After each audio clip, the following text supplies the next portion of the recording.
So WWE finally had a decent pay per view, and I'm right there, decent. Yeah, I mean, it was pretty straight for the most part. Yeah, so I tried to do a cool intro, didn't really hit, but yeah, welcome back to the channel, guys. It is Mike. This is the Variety Show, and yes, my dad is joining me today. We are going to review SummerSlam 2020 live from the Performance Center, and yeah, WWE stole EA's little virtual fan thing, and it looks like they do it better than the NBA. What Yeah, about you? I was shocked when I turned it on. I'm not sure how long they've been doing this. I haven't really been keeping up with Raw or SmackDown, but just turning it on and just seeing it, like at first, just glimpsing at it, I thought it was like crowd for real. Then I was like, oh, they went ahead and did the little piggyback on the NBA, which I feel that it looks more full than the NBA. Granted, like the NBA only have the camera on that one side, but this, I mean, it looks great. I like the idea.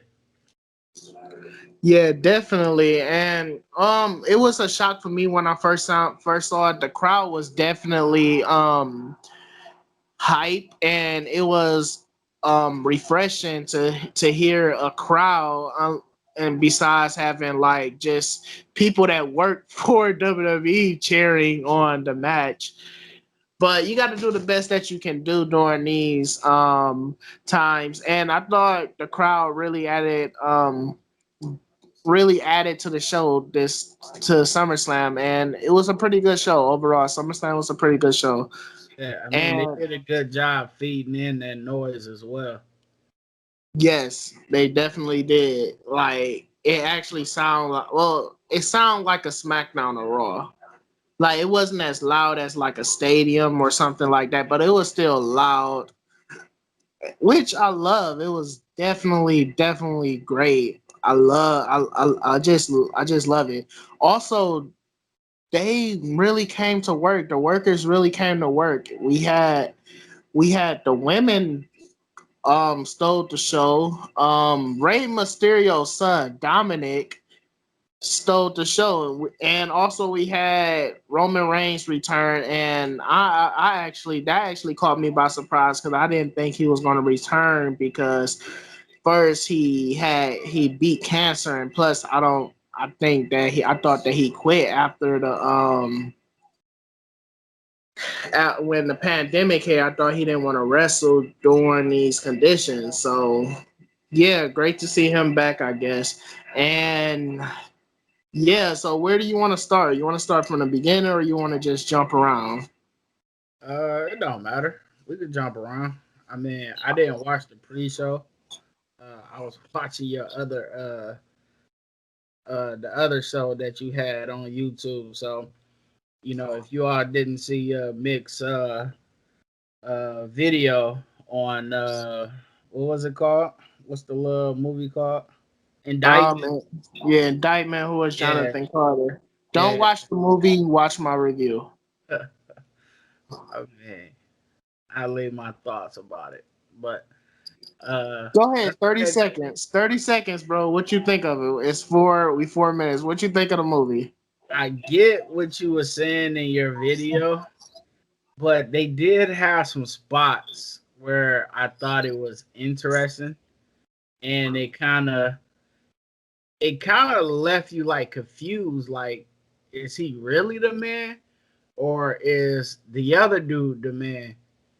Or you know what I'm saying? So it had its spots where it was like, okay, it kind of kept you interested, but they definitely was not A level actors and actresses.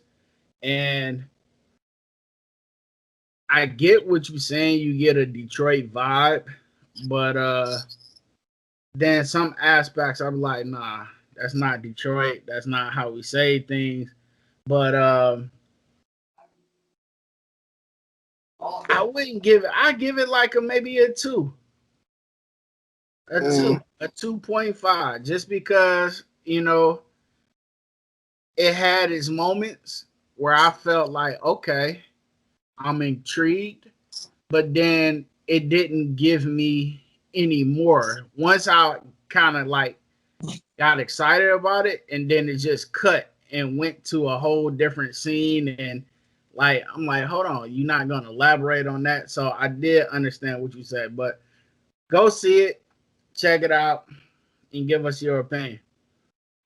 Yeah, there's nothing else to do. But let's get on to this SummerSlam pay per view. First, we just gonna just talk. We just gonna jump around. Let's start with where I think is one of the most surprising match was Dominik versus Rey Mysterio. This is Dominik's very first match, and it's at SummerSlam. Granted, it's in front of, well, it is in front of a, it's kind of in front of a crowd, but not really. But yeah, I thought Dominic did a great job for his first match, and you could tell um, he still needs that experience that it would definitely come. And plus, what a great teacher, Rey Mysterio. And yeah, what's your thoughts on this match? Seth Rollins is a great heel too. Yeah, I thought it was, man. It kind of felt like an initiation almost, like because they were showing you clips of um pre match where they was beating him with the Kindle stick, and just those wounds, those webs was just brutal. Like, and I kind of figured, like, when he came out today, that's the reason why he didn't take off like his jacket, because probably needed some protection on that Kindle stick. But his wounds was pretty much gone, and then they wound up ripping it off anyway. But it kind of felt like an initiation match. Like, okay, we about to get you in. We're gonna get you right. We ain't gonna show no mercy. I don't know if you kind of noticed, but I kind of seen like the ref more engaged in this match. Oh, Like, definitely, yeah. like I never seen the ref like this engaged for this match and any other match. Like, it was like the ref was very cautious. Seemed like it was a lot of talking amongst themselves. Um, like maybe trying to set up the next move, the next spot, whatever the case may be. But hey, if this is what Dominic want to do in his future, I mean, he did it on the grand stage, and he did a great job, for his first time um, on a big stage. You could tell like some of his moves was a little choppy, but he still made it happen. So he has will. I mean, getting hit, even though getting hit with that stick sounds a lot scary or sound like it hurts by hearing it.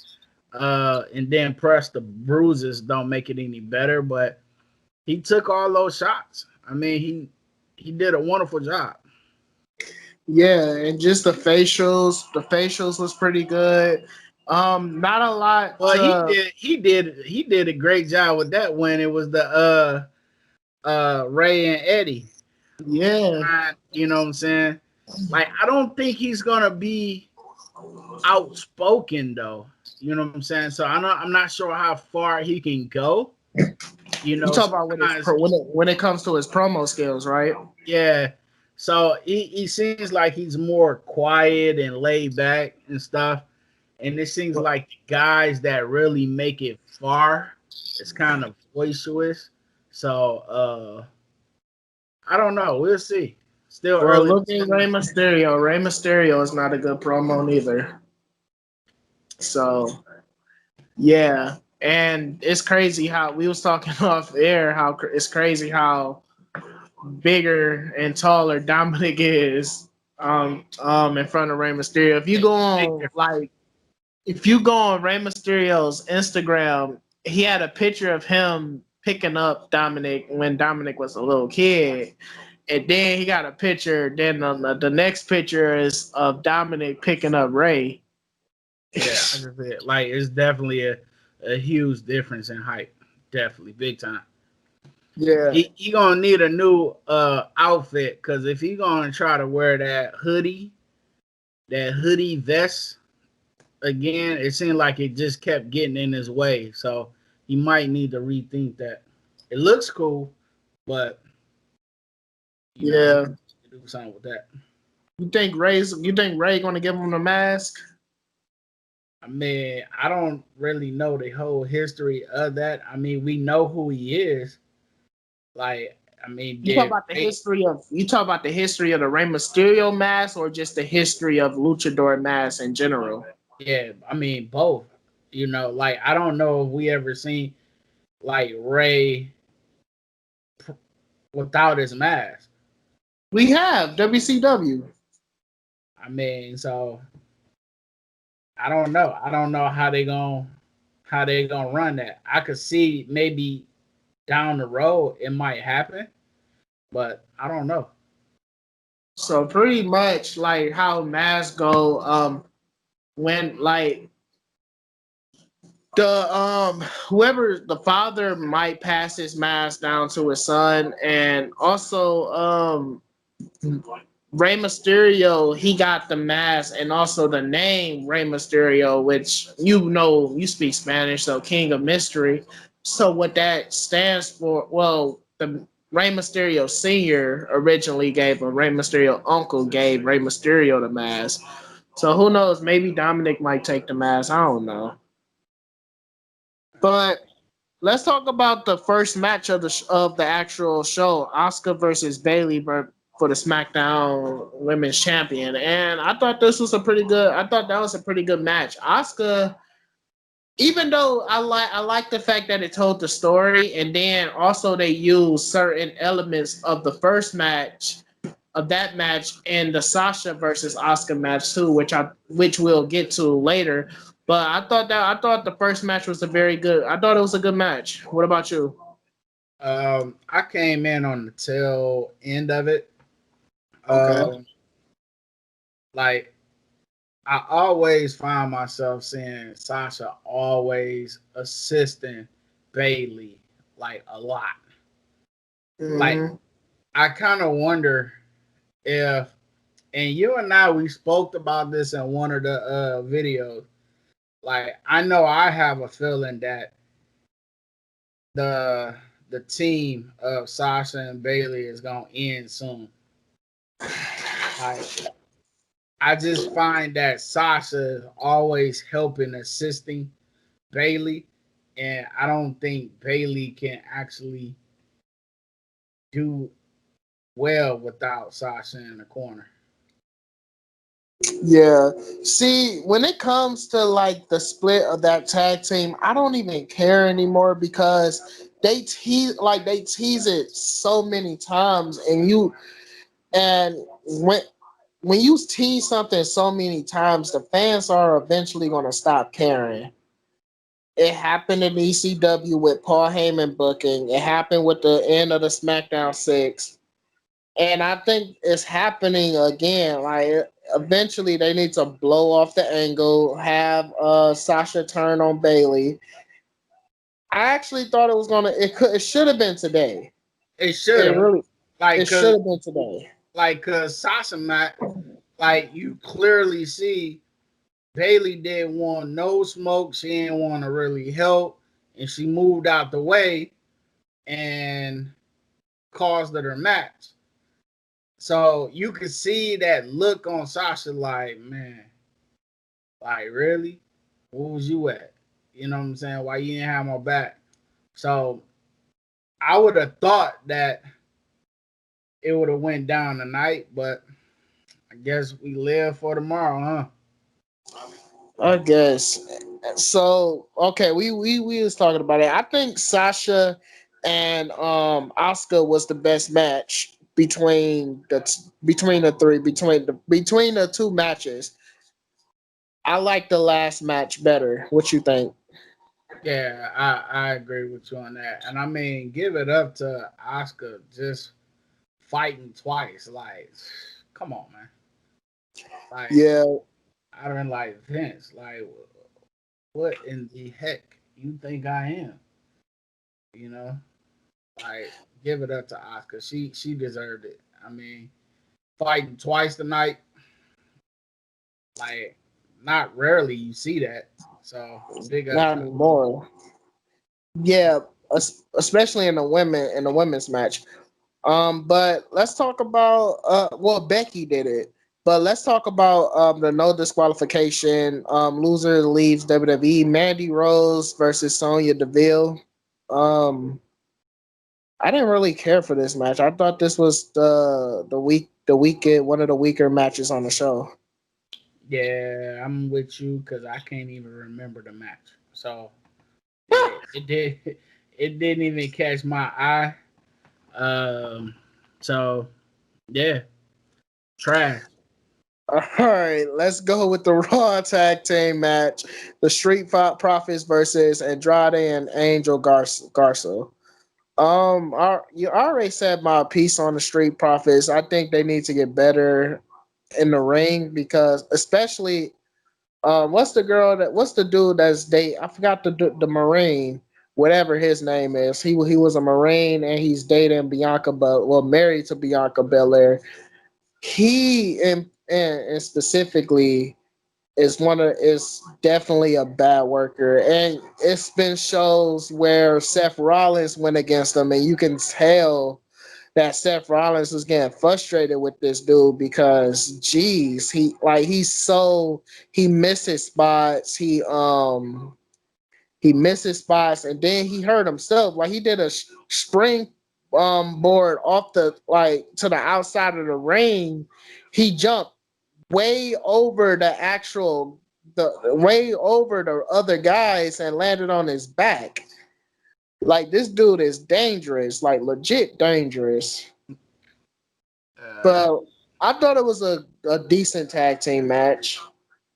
yeah, I mean, I rarely watch Raw and SmackDown.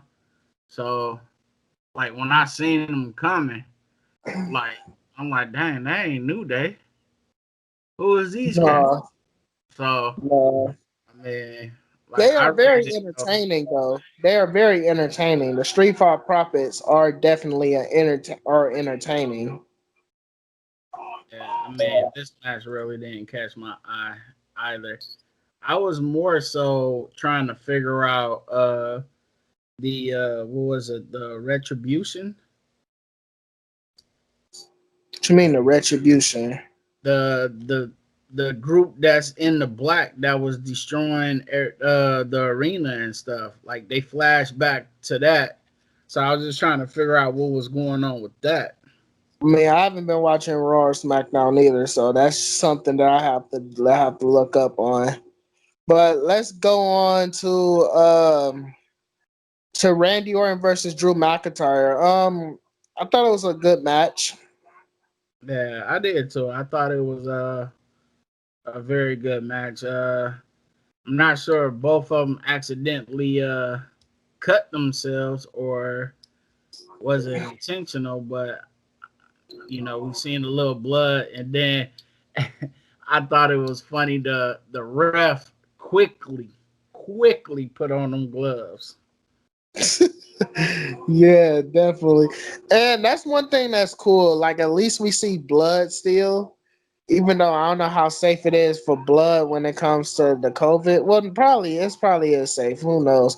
But yeah, I think it's a refreshing to see blood again. Like remember for a while we didn't see no blood at all, Yeah, and when but it like I was said, blood, I think these either it was like I don't think Randy looked like his could have been intentional, but Randy don't strike me as he gonna dig into it for a heavy blood. Like neither one did any heavy bleeding. but you could see like it was cut and had a little trinkle, but it wasn't even that deep, rich red blood as well. It was Like like Triple H would do. yeah, yeah. So like neither like for me, I thought it was maybe accidental, like a scratch or whatever the case may be. Those things happen. Like the um the Bray Wyatt where he slammed them in the screen. Like that was a really cut on his top of his head. So Yeah. Yeah, let's talk about it. Universal Champion Braun Strowman versus the famed Bray Wyatt. This is the last match. The famed Bray Wyatt isn't over anymore. He isn't over anymore. I think that WWE definitely ruined the character of Bray Wyatt. And Braun Strowman, I mean, he's probably one of the most unintimidating big men I ever seen in my life. And I like they it was a very brutal and in your face match, which was cool, but like the most exciting thing about the match was Roman Reigns coming back. yeah, I mean, I didn't see the point of cutting the ring. Like when I seen him pick up the box cutter, I'm like, okay, where I is thought he this was gonna going? cut the mask off. I Like thought he was either gonna take the that mask off. or like like cut them for real, like because the announcers like Do a they new jack. yeah, like they really hyped it up, like this is gonna be hide the kids. So like they really pumped it up, like it was about to be brutal. So when he picked up the box cutter, I'm like, all right, what are you about to do with this? And then you just start cutting up the ring. I'm like, come on, guy. Yeah. But Like yeah, that was go ahead. it had to be planned, especially if they was the last match. I would have rather see Randy and Randy's match last opposed to that one. But I think, but you let's like we know they put the match on last because Roman Reigns was coming back and they wanted to keep it a surprise, which definitely it was a surprise because I didn't expect it. But yeah, that's it for SummerSlam. Out of 5 stars, what you give it? Oh, about a 3.5. I agree with you. I give it a 3.5 as well. And yeah, guys, that'll do it for this video. Oh yeah, Heat Wave 98. We will do the review of that really, real soon. And yeah, that'll do it for this video, guys. Please like, comment, and subscribe. And we're out. You Bye.